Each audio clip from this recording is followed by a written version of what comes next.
Hello, नमस्कार, good morning. AN Ambe home science classes में आप सभी का स्वागत है। तो आज मैं टेक्सटाइल से संबंधित एक और टॉपिक लेके आई हूँ, जो जांतव्य रेशे यानी कीड़ों से प्राप्त होने वाला रेशा, जिसमें हम रेशम के बारे में आज आप लोगों को बताएंगे। तो सबसे पहले मैं आप लोगों को रेशम की एक कहानी बताती हूँ कि ये रेशम का प्रारंभ यानी रेशम के धागों के बारे में सबसे पहले कैसे पता चला। तो चीन को रेशम का जन्मदाता माना जाता है। ईसा से लगभग 2500 वर्ष पूर्व चीन में रेशम के धागे से वस्त्र का निर्माण कार्य प्रारंभ हो गया था। और चीन की जो महारानी थी सी लिंग ची को रेशम की रानी कहा जाता था। अब मैं थोड़ा इस पे आप लोगों को और डिटेल बताना चाहती हूँ कि जो चीन की रानी थी वो अपने उद्यान में बैठकर चाय पी रही थी। तभी उन्हें पेड़ पर लटका एक कोकून को देखा। उसने उस कोकून को पेड़ से तोड़कर बची हुई गर्म चाय में कप में डाल दिया। और कुछ समय पश्चात उन्होंने देखा कि उसमें से कोकून से चमकदार, खूबसूरत, आकर्षक रेशा लिपट गया। फिर उन्होंने क्या किया, कोकून को एकत्र करके उसे बुनकर वस्त्र के रूप में तैयार करना शुरू कर दिया और महाराजा जी को भेंट दी। तभी से चीन में रेशम के धागे का निर्माण प्रक्रिया आरंभ हो गई। चीन की जो महारानी थी सी लिंग ची को रेशम की रानी कहा जाने लगा। तभी से उन्हें रेशम की रानी कहा जाने लगा।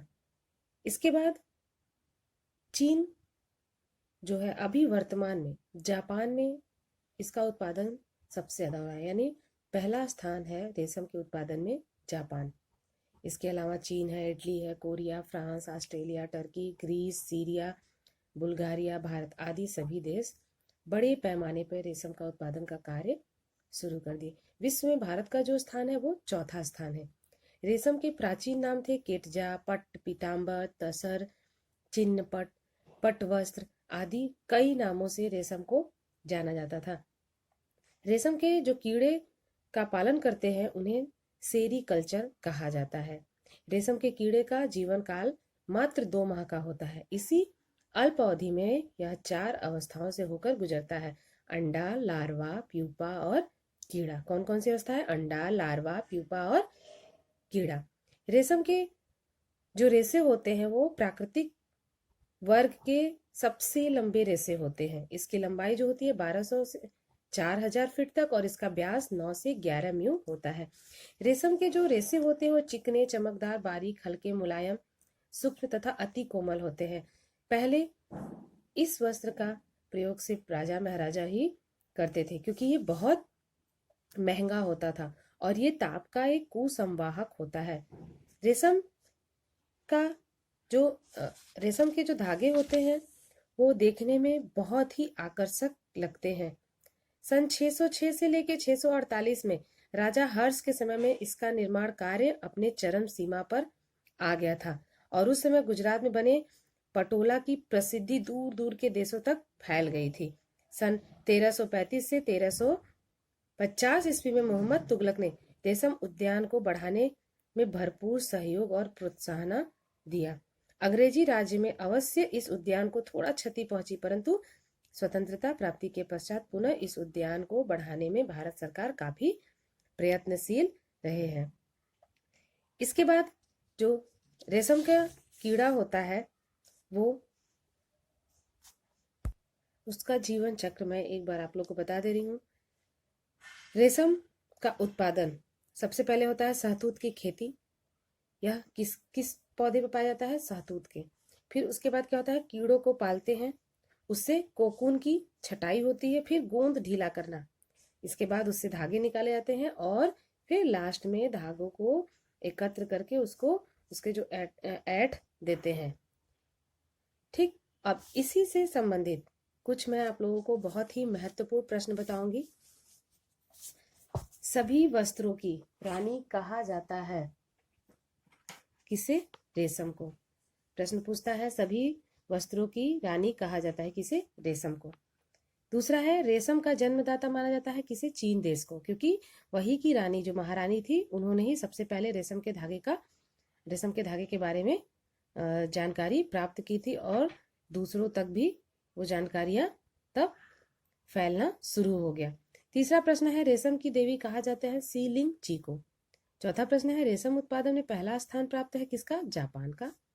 पांचवा है, तसर रेशम का उत्पादन कहाँ होता है? बंगाल एवं बिहार में। छठा है, रेशम के कीड़ों से रेशम के रेशे प्राप्त किए जाते हैं कैसे? इसके प्यूपा से। फिर सातवां है, रेशम के रेशों की सूक्ष्मदर्शी रचना कैसी होती है? चिकने, कोमल एवं दो अलग अलग रेशों से बना हुआ सीधी छड़ जैसा। आठवां प्रश्न है, रेशम के रेशे कीड़े के मुख्य ग्रंथियों के दो छिद्र से निकलने वाले स्राव से बनते हैं। ये स्राव क्या कहलाते हैं? सेरीसिन एवं फाइब्रिन। नवा प्रश्न है, रेशमी रेशों पर रंग पक्के चढ़ते हैं। ये रंग इनके स्वभाव एवं प्रकृति के अनुरूप होते हैं, तो वो होते हैं अम्लीय रंग। 10वां है, अरंडी के पेड़ों पर पलने वाले कीड़े से प्राप्त रेशम को क्या कहते हैं? एरी रेशम। अरंडी के पेड़ों से जो प्राप्त होते हैं उसे क्या कहते हैं? एरी रेशम। 11वां प्रश्न है, मूंगा रेशम का रंग होता है कैसा? सुनहरा पीला। 12वां है, कता हुआ रेशम से वस्त्र बनता है निम्न कोटि का। कभी कोई प्रश्न ऐसे पूछ देता है, कता हुआ रेशम से किस प्रकार का वस्त्र बनता है? तो निम्न कोटि का वस्त्र बनता है। 13वां प्रश्न है, सभी प्राकृतिक रेशों में से सर्वाधिक लंबे रेशे किसके होते हैं? रेशम की। और हमारा लास्ट प्रश्न है, गोंद ढीला करने के लिए कोकून को डाला जाता है किसमें? खौलते हुए पानी में। क्यों? तभी उसके जो रेशे होते हैं वो एकत्रित होने लगता है। क्योंकि मैं बताई थी ना आप लोग को, जब जो महारानी थी वो चाय पी रही थी और जो बचा हुआ चाय था उसी में उन्होंने कोकून को डाल दिया था। इसीलिए कोकून को खौलते हुए गर्म पानी में डालने से क्या होते हैं, उसके जो गोंद होते हैं उस ढीले हो जाते हैं और उसमें से रेशे निकलने लगते हैं। रेशे जो होते हैं वो एकत्रित होने लगते हैं। तो आज का वीडियो आप लोगों को कैसा लगा? पसंद आए तो लाइक करिए, सब्सक्राइब करिए और मन लगाकर पढ़िए। धन्यवाद।